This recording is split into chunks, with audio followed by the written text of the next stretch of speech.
Hello, everybody. Pastor Mackenzie Cambizi coming your way.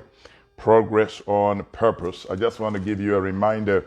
I've been contemplating and singing in my meditation that beautiful song of the church.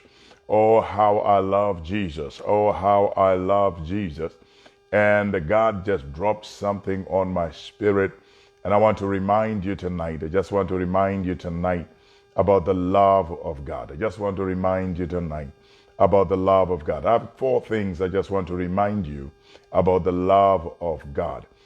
John chapter 3, verse 16, it reads this way: For God so loved the world that he gave his only begotten Son, that whosoever believes in him should not perish, but have everlasting life. For God so loved the world. It is the world that God loved. It was not the perfect one, it was not the holy one, but it is the world that God so loved.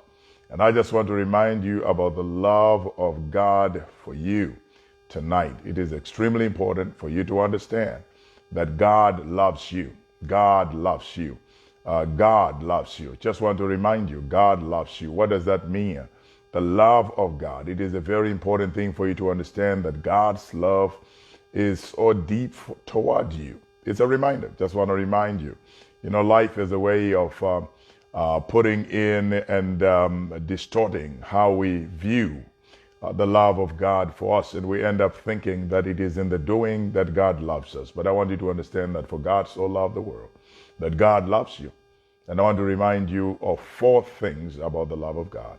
Number one, I want you to understand that the love of God seeks you out when you have nothing to give in return.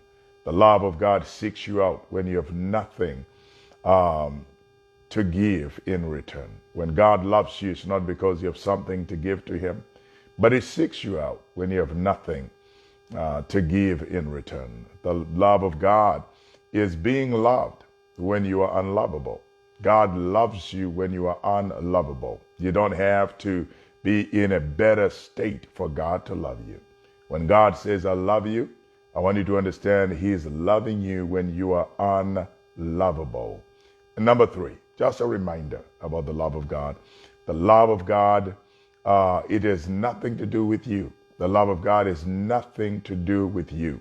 It always gives to the wrong person. The love of God has nothing to do with you. And the love of God always gives to the wrong person. John 3:16, for God so loved the world. For God so loved the world. However you are feeling today, this is a reminder from me to you that God loves you. And the love of God for you has nothing to do with you. The love of God always gives to the wrong person. And the fourth thing I want to remind you about the love of God, you can't make God love you.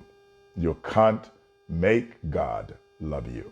This is just a reminder for somebody who needed it, who is trying to be enough, who is trying to appease God.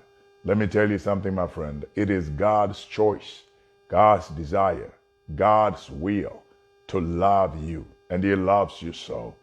So I want you to remember that it seeks you out, number one, when you have nothing to give in return. And the love of God, it loves you when you are unlovable. The love of God has nothing to do with you. It always gives to the wrong person. And number four, the sweet love of God. You can't make God love you. What does that mean? God knows you. God has your back. And God loves you. May you rest in the knowledge that you are loved. God loves you. Let that empower you. Let that encourage you.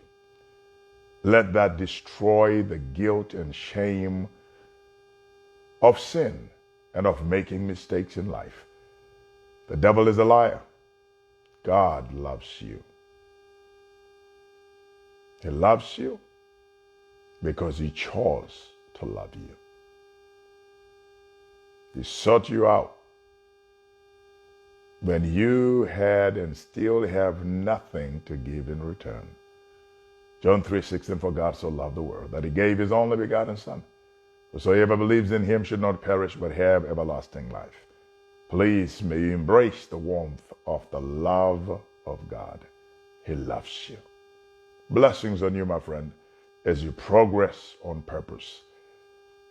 With such a loving God on your side, you will make it. Blessings on you.